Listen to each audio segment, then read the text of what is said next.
to iron her hair to make it straight. That sounds quite boring to me. My friend Joan came over. Her hair is dyed bright pink. My father said, "Nice hair, Joan." I don't think that he really meant it. My mother says that when I am an adult, I can dye my hair whatever crazy color I like, but for now, she would like me to leave my hair its natural color. I tried to tell her that all my friends were doing it. My mother asked, "If all your friends were jumping off a cliff, would you do it too?" I said, "No." I think I'll have to wait to have green hair, but maybe by the time I'm old enough to dye my hair green, I won't want it that color. My mother says that fads change all the time. One day, something might be popular, and the next day it's not in style at all. I'll just have to live without green hair for now. I wonder what the fad will be next month. Why do people dislike other people? Some people don't like other people just because they look different. I think that is silly. I don't think that it is fair to judge someone by the way they look. Some people look very nice, but they are mean or cruel. Some people look very ordinary, but they are incredibly nice. I remember when I was in grade 1. I saw a girl across the room. She had a mean look on her face. I thought to myself that she was probably not a very nice person. I stayed away from her and played with the other children. Then we had to play a game, and the teacher said that she would pick partners for us. The teacher picked the girl with the mean face as my partner. I didn't think that the game would be much fun at all with a partner who seemed as mean as that girl. I walked up to her and said hello. The girl's face changed. She smiled at me, and she began to talk to me. Her mean face disappeared. We had lots of fun playing the game. We laughed a lot and enjoyed each other's company. That girl became my best friend. Now, when I look at her, I see what is inside her. Sometimes she doesn't smile, but I know what she is like. She is a kind and funny person. I have learned that you can't judge a book by its cover. It is not fair to dislike someone just because they don't look like you want them to look. You have to get to know a person. It doesn't matter to me what color a person's skin is. It doesn't matter to me if they are short or tall, skinny or fat, or happy or sad looking. I judge people by how they treat me, and I try to treat people like I would want to be treated. The birthday gift. It is going to be my father's birthday. What can I give him? I don't have much money. I have looked all through the stores, and I have not found anything that I think he would like or that I can afford. I have thought very hard about what to buy for him. I thought that he might like some candy, but my father really doesn't eat many sweets. I thought that he might like a new shirt, but he has lots of clothes. I can't afford a new car or computer for him. I was watching him on the weekend. He cut the grass, washed the car, took out the garbage, weeded the garden, and watered the plants. I got an idea. I went to my room and took out some paper. I cut out pieces of paper, and I wrote on them. I wrote on one piece of paper that I would wash the car every weekend for the summer. I wrote on another piece that I would take out the garbage every week for the summer. I also wrote that I would cut the grass, weed the garden, and water the plants every week for the summer. I made a birthday card for my dad, and I put the pieces of paper inside it. I went downstairs and gave my gift to my dad. My dad thought that the gift was very thoughtful. He said that it was a gift from the heart. I did all those things for my dad all summer. He said that he had a lot of free time because I helped him so much. My dad and I are good friends. I don't mind doing things for him because I know that he is always there to help me out. A good gift doesn't have to be something that costs a lot. My dad says that the best gifts are the ones that show how much you care for the other person. I'm glad my dad liked his gift. New Year's Day. On New Year's Day, people start a new year. Many people make resolutions. They resolve to be better people. Some people decide that they will lose weight so that they can be healthier. Some people decide to give up smoking. They also want to be healthier. There are all kinds of resolutions that people make. Some people try not to lose their tempers. Some people say that they will work harder. There are people who try to give up bad habits. Every year, my brother says that he will stop biting his nails. He stops biting his nails in January, but by February, he always starts again. That is the thing about New Year's resolutions. People seldom keep them. Everybody starts out with good intentions, but it is very hard to stick with them. I don't make New Year's resolutions. I find that I just break them. I just work day by day to break my bad habits. I know that I eat too many sweets. Every day, I just try to resist them. I think that every day is a new day, regardless of whether it is New Year's Day or not. Bad habits are hard to break. The best thing is never to start any bad habits. I don't know if my brother will ever stop biting his nails, but I know that each January he intends to stop. Maybe one of these New Year's days he'll get over that habit. If I could fly. I sometimes imagine what it would be like if I could fly like a bird. Just imagine what it would be like to soar into the sky, flying high above the trees. You could stand on high rooftops and never be afraid of falling. You would see so many things as you flew over rooftops and forests. You would feel incredibly free as you traveled from place to place, not bothered by road signs or traffic jams. If I could fly like a bird, I would start from my backyard and travel through town. I would look down on the houses and factories. When I got tired, I would land in a field and take a nap. I would travel above rivers and follow them as they wound along and emptied into lakes and oceans. I would fly above parks, and I would call out to the children as I flew high above them. I would dip and dive as I flew. I would soar up high and dive down low so that I could almost touch the treetops. Have you ever flown? I know that you can't fly like a bird, but you might have taken an airplane ride. When you're in an airplane, you pass through clouds. It is exciting to take an airplane ride. I love taking airplane flights. I like to look down at the earth. When you're up that high, everything below you looks tiny. That's the closest I'll get to flying like a bird. But I can still use my imagination and spread my wings and soar high above the world just like a bird. What I look for in a friend. What is it that makes somebody your friend? Some people are nice and you have fun with them. Some people are nice to talk to, but they don't become special to you. Some people become very close to you. Those people are the ones who become your good friends. Did you ever wonder why certain people do become your good friends? Friends usually have something in common. Often, friends enjoy doing the same things as each other. Maybe they like the same sports or the same music, or maybe they can even talk about problems or schoolwork. Friends usually find a common bond. Friends share ideas and listen to each other. Sometimes, people who don't have similar interests even become friends. You can learn a lot from a person who likes different things than you. The most important thing about friends is that they must communicate with each other. A good friend is a person who takes the time to listen to the other person. One of the most important things that I think a friend should have is a sense of humor. I like to laugh with my friends. I like to feel comfortable around my friends. It is nice to be able to talk and laugh with people who have similar interests. It is nice to share things with people and learn about their interests. You become a better person if you are able to learn things from others. Life is a journey.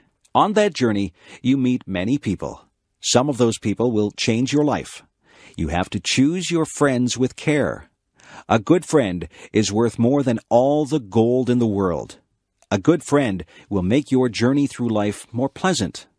Make friends along the way, and the path through life will be very rewarding. A funny thing happened on the way to school. Last Friday it was very windy.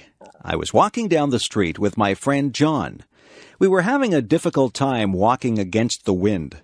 The wind was pushing against us, and we felt the force of it pressing against us. We even had a hard time breathing. We were walking slowly. We watched the leaves as they danced and twirled in the wind. We watched a plastic bag as it flew by us. We saw a little boy whose baseball cap flew right off his head. His cap flew along the sidewalk, and he had to chase it. He finally caught it, and he held it in his hands tightly after he got it back. The trees were swaying frantically. Their branches swished and waved in the wild wind. John and I were hit by flying bits of paper and leaves. We laughed when a garbage can lid rolled along and hit John in the leg. We saw another garbage can rolling along the road as if it was alive. Everything was moving because of the wind. Then the funniest thing happened. I wasn't paying any attention, and a paper bag came flying up the street toward us. It hit me right in the face and covered my whole face. At first, I didn't know what had happened.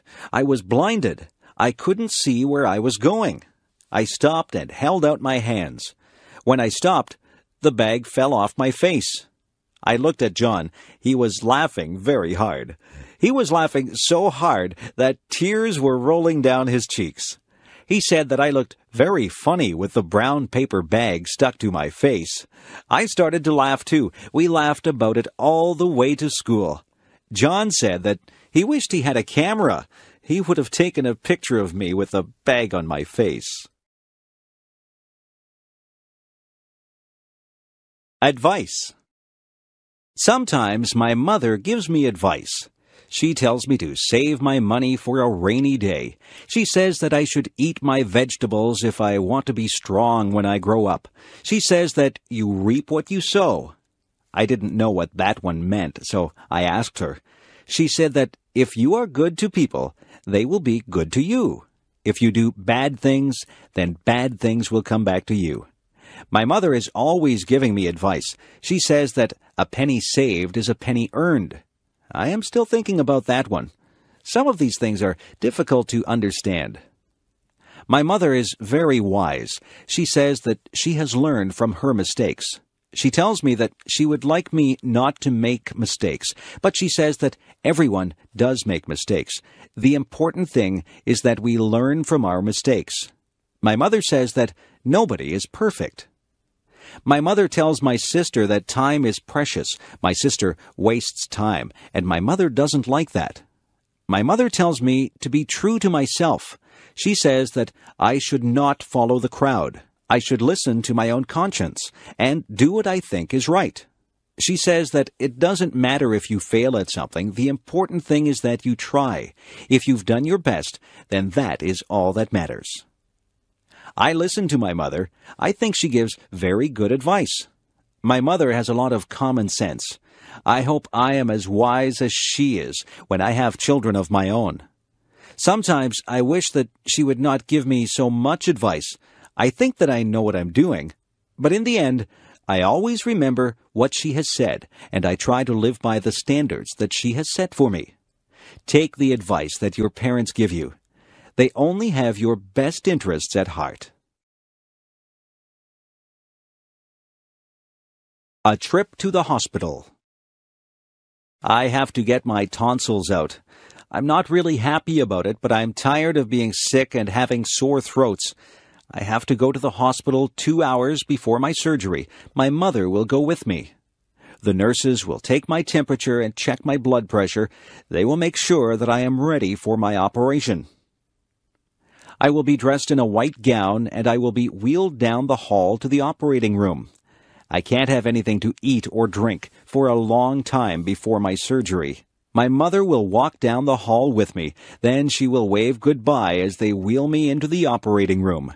The doctor and the nurses will be busy in the operating room. They will be getting ready to perform my surgery. The doctor will say hello to me and tell me that he is going to put me to sleep.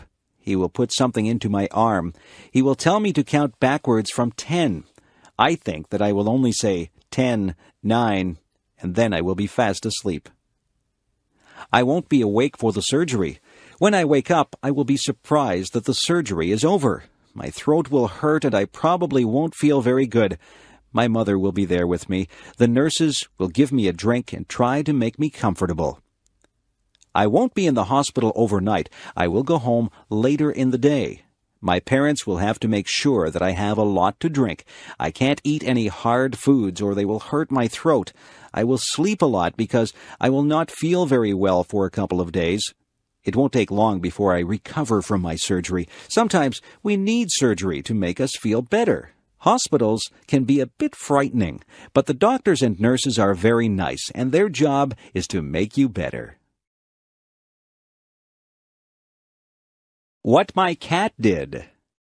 One day I was sitting in a chair drinking a cup of tea. My cat came into the room and sat on my lap. She was quite content, and she sat there purring. My cat likes to drink water, and sometimes she drinks milk. I would never give her tea to drink. Cats just don't drink tea.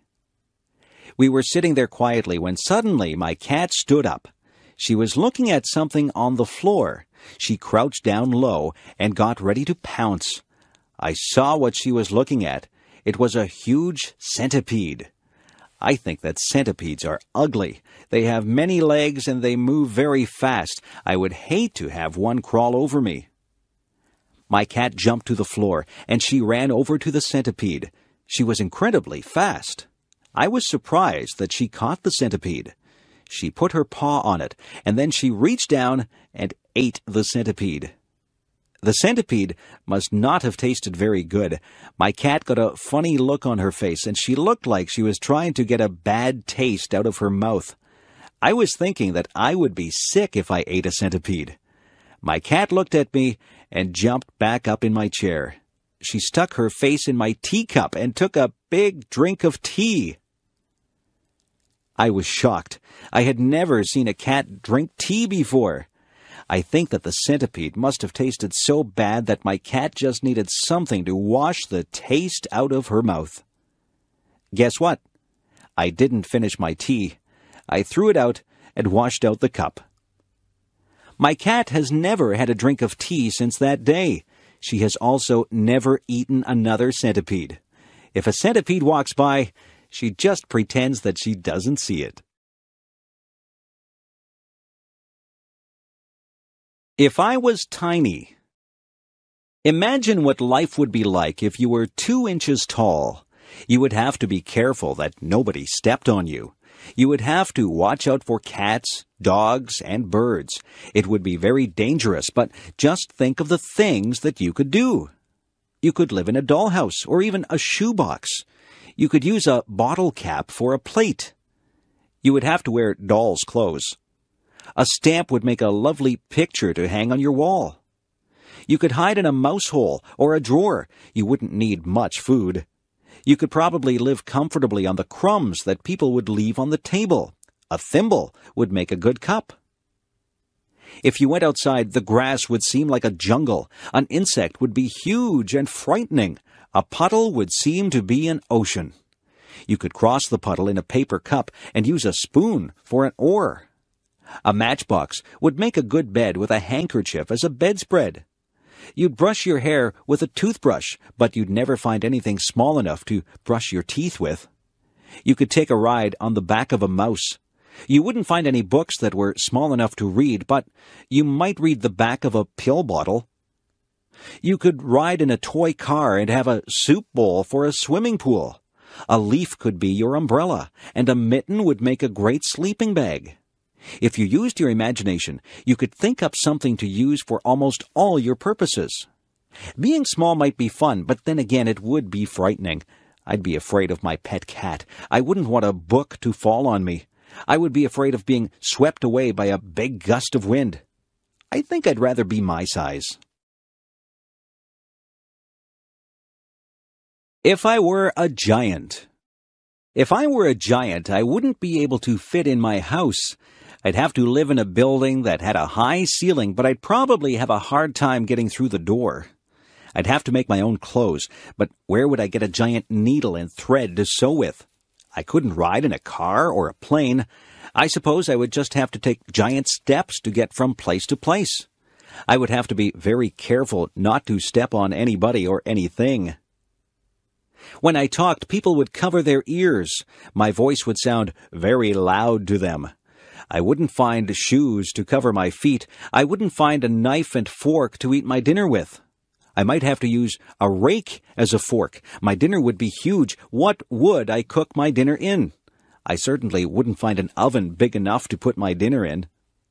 If I sneezed, it would be like a hurricane. If I fell down, it would be like an earthquake. I wouldn't have any friends because everyone would be too tiny for me to talk to. I think that being a giant would be very lonely. I couldn't have just one apple. I would have to have a lot of apples to fill me up. I would have to drink gallons and gallons of water to quench my thirst. I could never relax under a tree. I would be taller than all the trees. I don't think that being a giant would be fun. I won't ever make a wish to be a giant. I would rather be my height. I'm very happy the way I am. Do people have the right to smoke in public? My father used to smoke. He got very ill. The doctor told him that he had to quit smoking. My father tried for a long time to quit. It was very difficult for him. Smoking is an addiction. After many months, my father finally gave up smoking, but he still craved a cigarette once in a while. He says that quitting smoking is the hardest thing that he has ever done. When my father did smoke, he smoked everywhere. He smoked in restaurants, stores, and many public buildings. Now, you are not allowed to smoke in a lot of public places.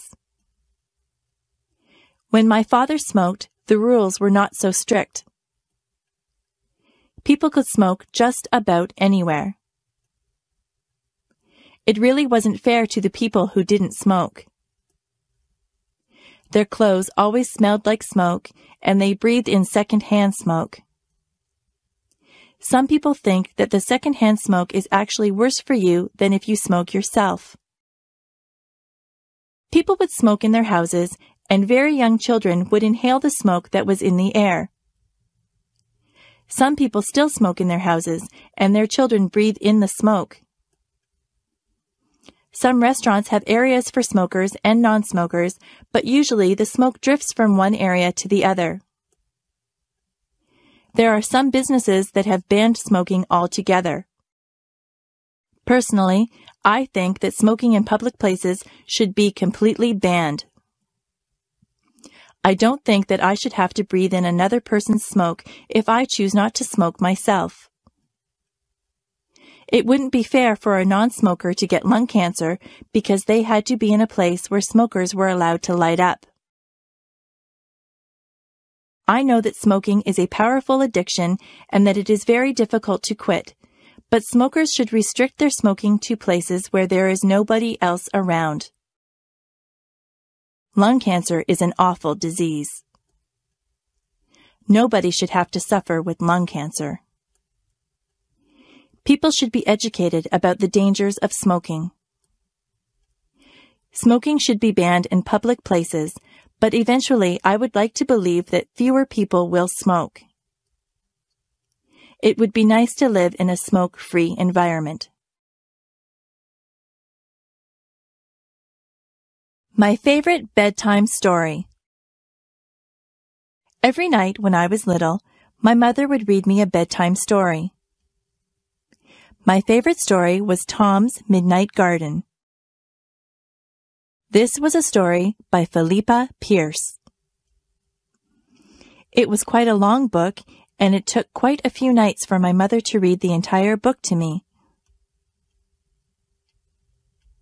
In Tom's Midnight Garden, Tom moves to the city to stay with his aunt and uncle.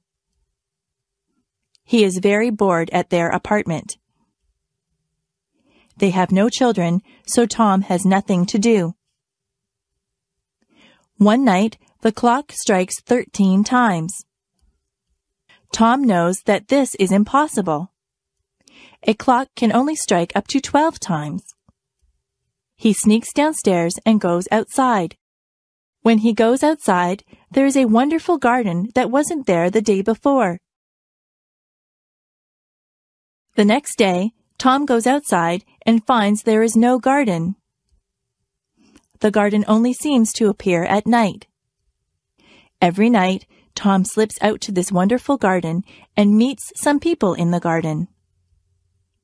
He meets a girl named Hattie. Hattie and Tom become very good friends in this garden. Some very strange things happen in this book. There are some coincidences that keep you guessing about what is really going on. The surprise ending is wonderful. I really enjoyed Tom's Midnight Garden, and I was very sad when my mother and I came to the end of the book. I felt that I had visited the magical garden with Tom. It is a book that I will remember all my life. If I found a magic lamp. If I was walking down the beach one day and I happened to bump my toe on a magic lamp, I would pick it up and rub it. If it was a real magic lamp, but I don't believe that there really is a magic lamp, a genie would pop out in a cloud of smoke and he would call me Master. He would say that he would grant me 3 wishes. I would have to think very hard about those wishes because I wouldn't want to waste them. I don't think I'd want millions of dollars. Money doesn't buy happiness, or so they say. I might wish for good health, because if your health isn't good, you won't be able to enjoy anything. Some people might wish for beauty, but beauty is only skin deep. Some people would wish for a mansion or a beautiful car or a big boat. I don't want any of those things. Some people would want fame. Some people would want talent. Some people would wish for happiness. That might be a good thing to wish for. Yes, maybe I'd wish for health and happiness, but what would my 3rd wish be? I could wish for something enormous, something global. I could wish for world peace. That would be a wonderful thing if somebody could grant me that. Yes, that would probably be my 3rd wish. It's too bad there aren't any genies inside magic lamps. I won't get my 3 wishes. I can still work toward getting my wishes. I can eat well and exercise to stay healthy. I can be involved with a lot of things and be with my friends to stay happy. I can volunteer my time to different organizations to help achieve world peace. I can do my fair share in my community to help others. That's how I can get my 3 wishes, not through a magic lamp. I can only get what I want through self-determination and hard work. That is the key to getting your wishes fulfilled. Superstitions. I am not superstitious, are you? Yesterday was Friday the 13th. Some people think that Friday the 13th is an unlucky day. I think that it is just like any other day. Some people believe that if a black cat crosses your path, you will have bad luck. I don't believe that either. My mother always gets upset if I open an umbrella in the house. She says that is bad luck. She is probably right about that one because an open umbrella would take up a lot of space and you might knock things over. If your left hand is itchy, you are supposed to get money. I have had an itchy left hand before, but I haven't received any money because of it. It is bad luck to walk under a ladder. That is probably true because you might knock somebody off the ladder or have a can of paint fall on top of you. If you are acting in a play, it is bad luck if someone says, "Good luck" to you. This is very confusing. You are supposed to tell an actor to break a leg. It doesn't mean that you want the actor to break his leg. It means good luck to the actor. Actors have a lot of superstitions that are very unusual. I am not superstitious. I don't believe in superstitions at all. It is just fun to learn about superstitions. Some of them are very old and have been passed down from generation to generation. I once did a project at school on superstitions. It was a very interesting topic, and I got a good mark for it. Help. Did you ever have to call for help? Were you ever in a situation that was an emergency? It is good to know what to do in case of an emergency. You should always know how to get in touch with the police and fire departments. I have read stories where very young boys or girls have called the police and saved their friends' or family members' lives because they knew just who to get a hold of. If you see a fire, you should call the fire department. A lot of tragedies have been prevented because the calls have been made quickly. It is important that emergency vehicles arrive very quickly. That is why those vehicles have sirens. When their sirens go, it means to get out of the way. Policemen, firemen, and ambulance attendants are trained to handle very difficult situations. They often save people's lives. They go through a lot of training to become good at what they do. They never panic in emergencies. For your part, you should keep emergency numbers near the phone or know what the emergency numbers are. Where I live, there is a special number that you call for any emergency. We teach that number to everyone, even very tiny children. It is important to remain calm if you need help. If you call an emergency number, you have to be able to speak clearly and tell the person you are talking to exactly what the problem is. I hope you are never in an emergency situation, but it is a good idea to be prepared. The peach orchard. When I was very young, I lived near a peach orchard. Now there is a park where the orchard used to be. I always remember the peach orchard because my grandmother and I used to go there and pick peaches. The owner of the orchard would let all the neighbors pick peaches. It's not the fact that I used to get many ripe, tasty peaches that I remember. It's the time that I used to spend with my grandmother that I remember. My grandmother was very old, but she was very healthy. She used to walk a lot. I think that is what kept her fit. She had a lot of energy, so she liked to go to a lot of places. She would get a fruit basket, and then she would ask me if I wanted to go to the orchard. I always said yes because I enjoyed walking through the orchard on a sunny day. We never climbed up on a ladder to reach the peaches. We just reached for the low-hanging fruit. My grandmother and I used to talk all the time that we were out there. It was nice to spend time with her. She told me many stories about when she was a young girl. We laughed and got to know each other better. My grandmother only visited us during the summer. She lived in California and I lived in Niagara Falls, so we didn't get to spend a lot of time with each other. We enjoyed the hot summer days in the orchard. You could smell the peaches, and the bees buzzed lazily by us. My grandmother would point out different insects and birds to me. I learned a lot about nature from her. We would end up with a big basket of peaches. When we got home, my mother would wash the peaches, and often she would bake a peach pie for us. Nobody bakes a peach pie like my mother. It's good to have memories like that. Childhood memories of time spent with my grandmother are very precious to me.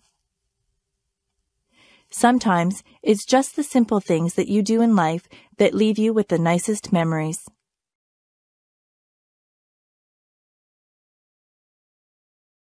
Learning to dance.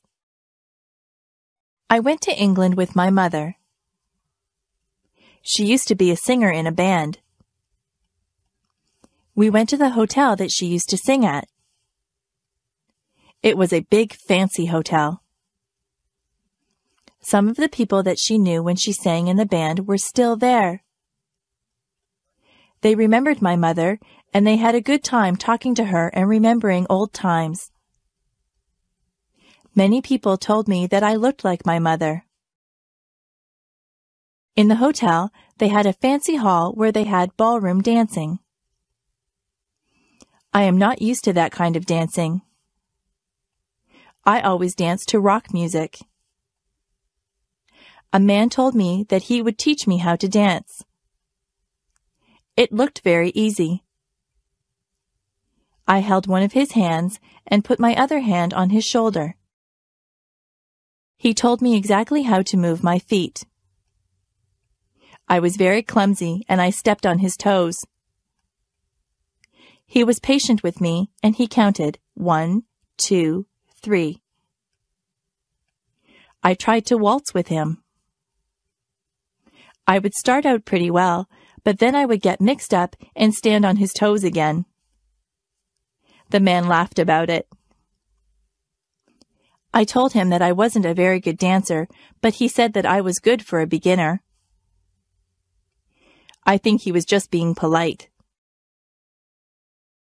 The man asked my mother to dance. My mother is a very good dancer. I didn't know that about her. She never stepped on the man's toes once. The man thanked us for dancing with him, and I thanked him for giving me dancing lessons.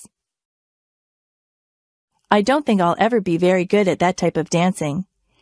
Each generation has a specific type of dancing. The way that I dance is different from the way that my mother dances. The way that I dance doesn't involve moving your feet too much. I'm not too good at fancy steps.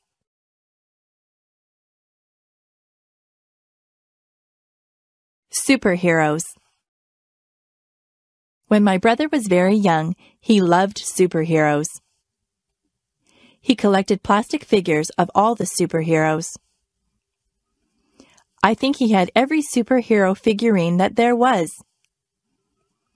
He used to tie a towel over his shoulders and run through the backyard. He pretended that he was rescuing people. One time he stood on the roof. He really thought that he could fly with his superhero cape on. He would have hurt himself if he had jumped. My dad saw him and told him to get down. My dad explained to my brother that superheroes are not real. Real people cannot fly from rooftops. My brother was disappointed. He thought that the superheroes really existed. My dad explained that most superheroes were created as comic book characters. Somebody used their imagination to make them up, and then an artist drew them. My brother was not impressed. He said that he wanted to meet the superheroes. My father told him that he might meet someone dressed up as a superhero, but it wouldn't really be a superhero in the costume. It is hard to explain to small children that the things that they see in comic books and on television aren't really real. My brother still pretends that he is a superhero. He doesn't jump from rooftops, but he runs around and makes noises like he is flying. I look at him and remember when I used to do things like that. I'm more mature than my brother. I know that superheroes aren't real, but I know that he is having fun and using his imagination. Being a princess. Sometimes I think that I would like to be a princess. A princess would live in a palace and wear beautiful clothes. She would have servants to do chores for her, and she would probably marry a handsome prince. People would recognize her. They would wave to her as she drove by. It seems like it would be a lot of fun to be a princess. But maybe it wouldn't be so nice. Maybe it would be terrible to be recognized by everyone. Maybe a princess would feel like everyone was watching her. She would have to look nice every time she left the palace. There would always be people with cameras who wanted to take her picture. A princess would have no privacy. Even in her own palace there would be servants around, so she would never really be alone. If I were a princess, I would worry about security for my family. Sometimes people who are in high positions are threatened by other people. That would be a worry. I'm not so sure that being a princess would be all that much fun. I think it might be better to be just a normal person like me. I don't have to worry about looking wonderful all the time. People don't follow me around and take my picture. Whenever you see a picture of a princess, she is smiling. I wonder if she's smiling on the inside, or just smiling for the camera. My worst fear. I am afraid of water. I don't know why I am afraid. I have never had a bad experience in the water. I just never learned to swim. I should have done that when I was just little. It would be easier for me to swim now if I had started when I was young. I will go into the shallow water, but I start to panic when the water gets higher than my chest. I don't like the feeling of not being able to put my feet on the bottom of the pool or the lake. I don't like to get water up my nose. I choke and cough when that happens. My friends just tell me to relax and I will float, but I find it hard to relax in deep water. They keep telling me that if I panic, I will sink. Most of my friends have had swimming lessons. Some of them are even lifeguards. They have tried to teach me to swim, but I think I need to go to a place where they actually teach swimming. It would be nice to jump into a pool of cold water on a hot summer day. That would be so refreshing. If I go out onto a boat, I always wear a life jacket. I think it is wise to do that. Everyone should wear a life jacket on a boat. I would rather be safe than sorry. I have decided that I will overcome my fear. I will go and take swimming lessons. I have a goal. By this time next year, I would like to be able to swim the length of the pool without being afraid. It is best to face your fears and deal with them. I hope that I can overcome my fear of water. If I live to be 100. I think I would like to live to be 100. It seems like an awfully long time to live. It is an entire century. Imagine all the changes that you would see if you lived to be 100. I had a neighbor who was 85. She used to tell me what things were like when she was a little girl. She told me what my town used to look like, what her clothes were like, and what her school was like.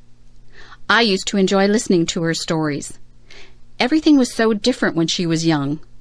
Listening to her was like having history come to life. I used to try to imagine what life was like for her back then. If I was 100, and I had grandchildren and great-grandchildren, I would tell them stories about my childhood. I would hope that I had a good memory so that I could remember everything. If I do want to live to 100, I'll have to have a healthy lifestyle. Not too many people live to be that old. If I do get to be that old, I hope I'll still be mentally alert and physically agile. In my country, the Prime Minister sends a letter of congratulations to anyone who has their 100th birthday. People who live to be 100 are very special. Maybe in the future, with better medical care and healthier lifestyles, more people will live to be 100. If I live to be 100, I'll have a birthday cake. But I won't put 100 candles on the cake. I could never blow out 100 candles.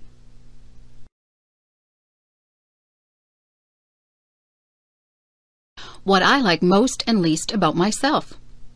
I was trying to think up the best and the worst things about myself. I think the best thing about me is that I am very friendly. I have a lot of friends, and they all like me. I try to be good to my friends. I don't often have arguments with people. I think that I am quite easy to get along with. The worst thing about me is that I sometimes feel sad. Sometimes I don't feel sad for any particular reason. I just get into moods where I am depressed. Sometimes there is a reason to be sad. I was sad when my pet frog died. I was sad when I lost my favorite baseball card. On those days, I'm still nice to my friends, but inside I feel like there is a heavy weight in my chest. I think that everyone feels sadness sometimes. I try to do things that make me happy whenever I get into one of my sad moods. Last Saturday, I felt a bit sad, so I called up my friend John and asked him if he wanted to go to the movies. We went to a comedy. We laughed all the way through the movie, so that by the time the movie was over, I didn't feel sad anymore. My friendliness is my best trait, and my sad moods are my worst traits. I have to work at getting over my sad moods more quickly. Being sad doesn't do anyone any good. There is no use in feeling sorry for oneself.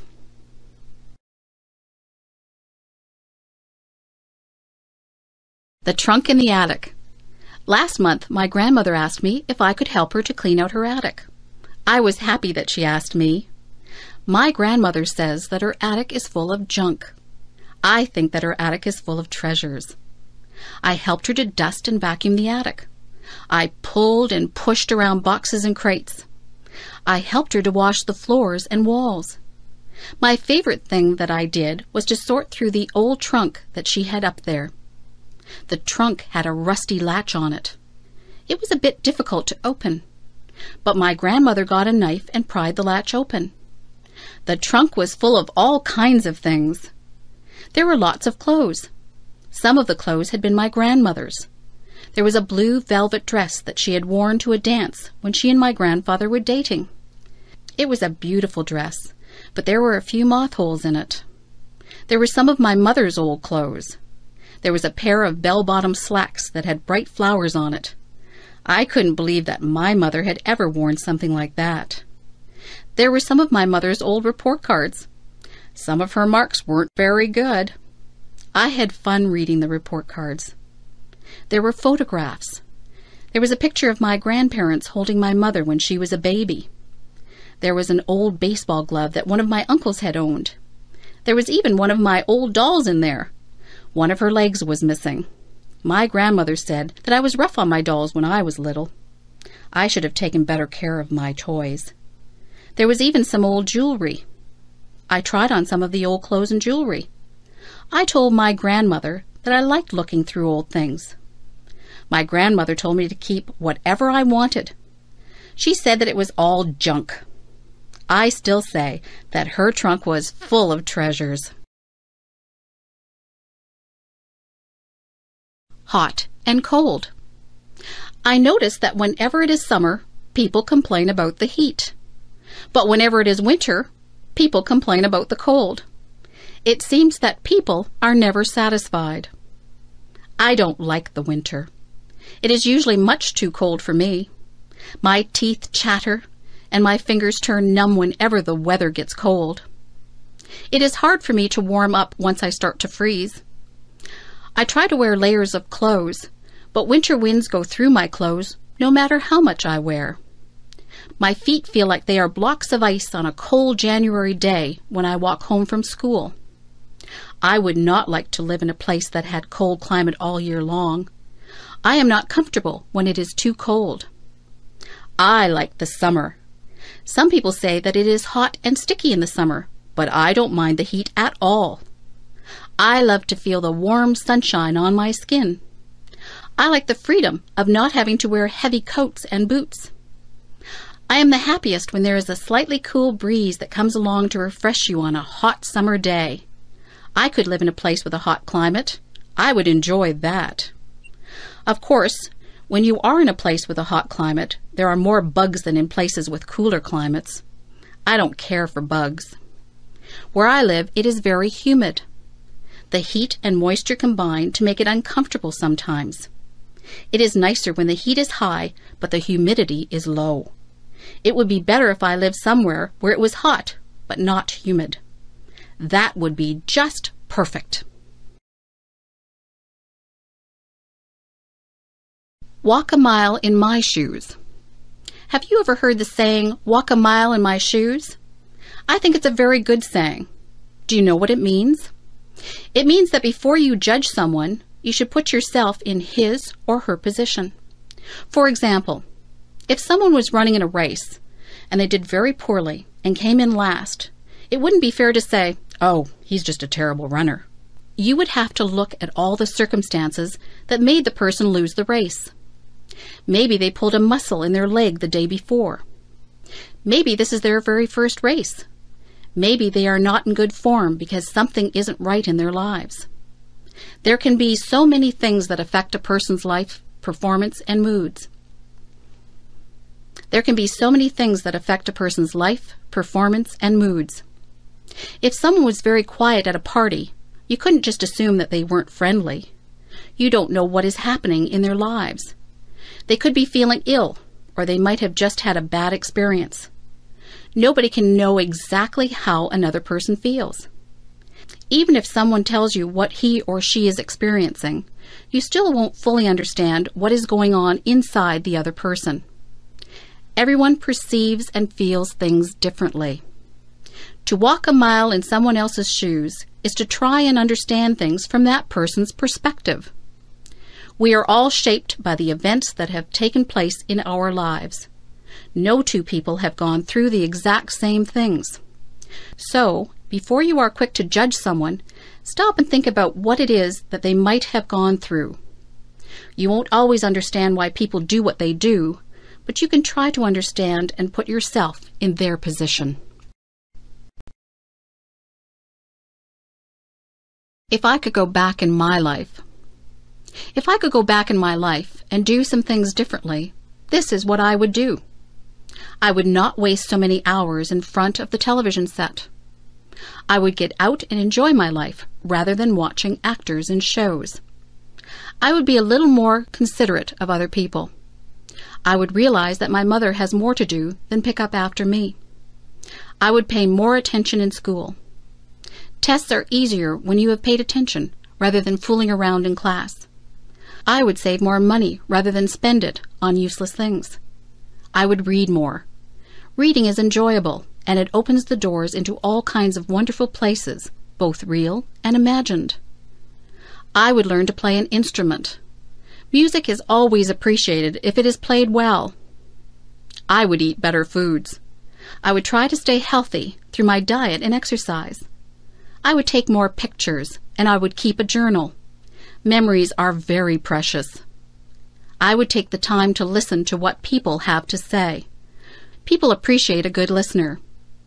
I would take the time to enjoy each day as it comes. Sometimes I am so busy looking forward to what is coming up that I don't take the time to enjoy the day that I am living in. That's what I would do if I could go back in my life. In fact, I think I'll just make a habit of doing all of those things all through my life. Joking. Joking is good. Jokes can be very funny.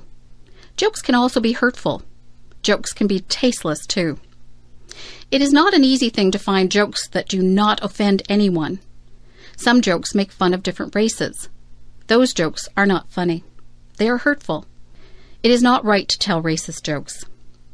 Many jokes use bad language or are about questionable subject matter. These jokes are also not acceptable. Many people are highly offended by rude jokes. What some people find funny, others will not. Comedy is a very personal thing. Some people like slapstick comedy. That is the kind of comedy that the Three Stooges use. Some people like very subtle humor. Some people will laugh at just about anything. Sometimes it is not appropriate to laugh, but you feel like laughing anyway. Did you ever see anyone fall down? Did you feel like laughing when they fell down?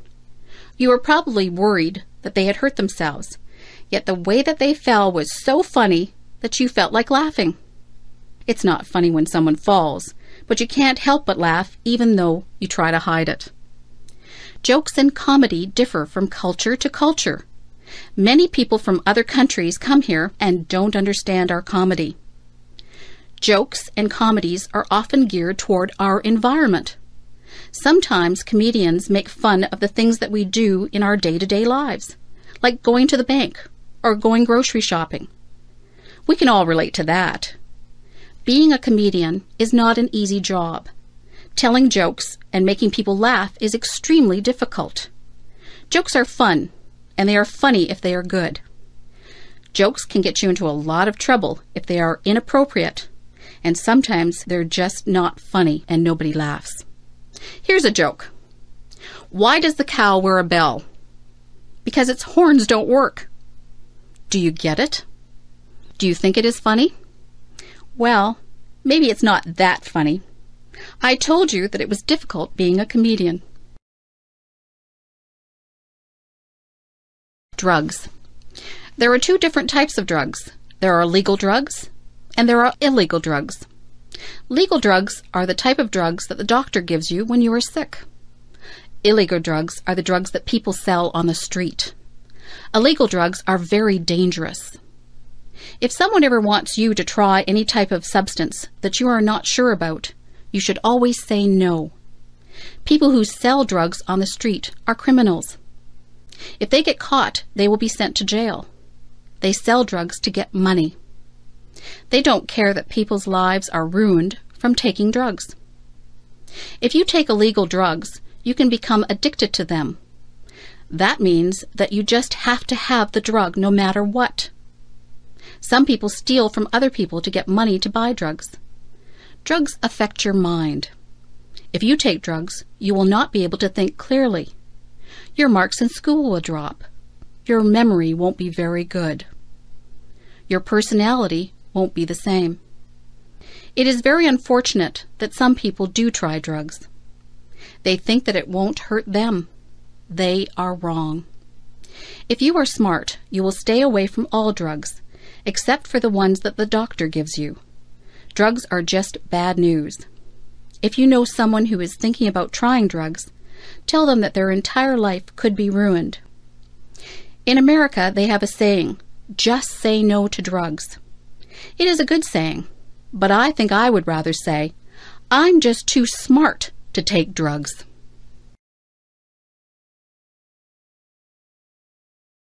Divorce. Mary's parents just got a divorce. Mary is very upset. She thinks that her parents don't love her anymore.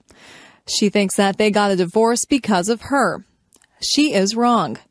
Her parents love her just as much as they always did.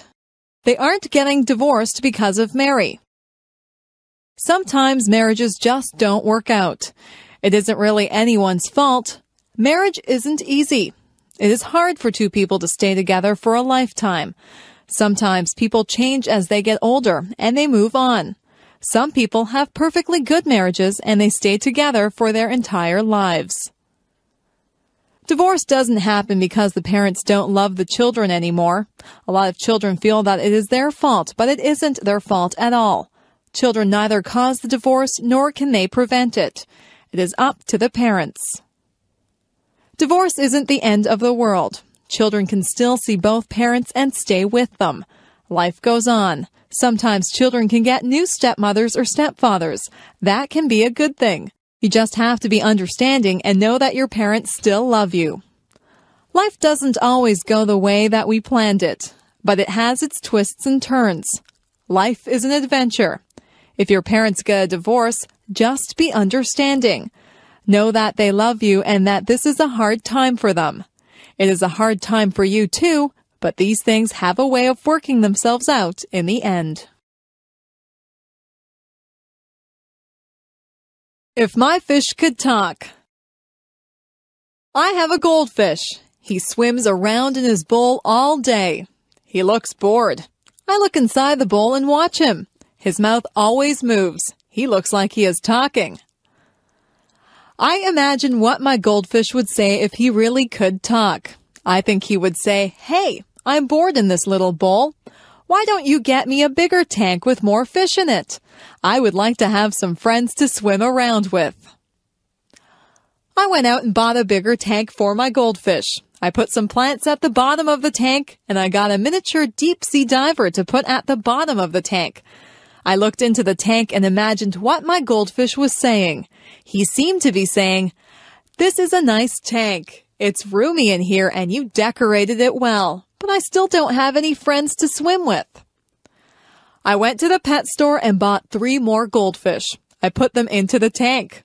All of the goldfish seemed to look at each other. They swam near each other and seemed to be playing games. I knew which one was my goldfish because he has a black spot on his fin. I looked at him and imagined that he was talking again. He said, "This is great. I have a big new home and friends to swim with. These are nice goldfish that you brought home for me. Thank you." Goldfish can't really talk. I know that. I just like to pretend that my goldfish talks. He seems very happy now with his nice new home and his new friends. I don't think goldfish can smile either, but it looks like my goldfish has a smile on his face.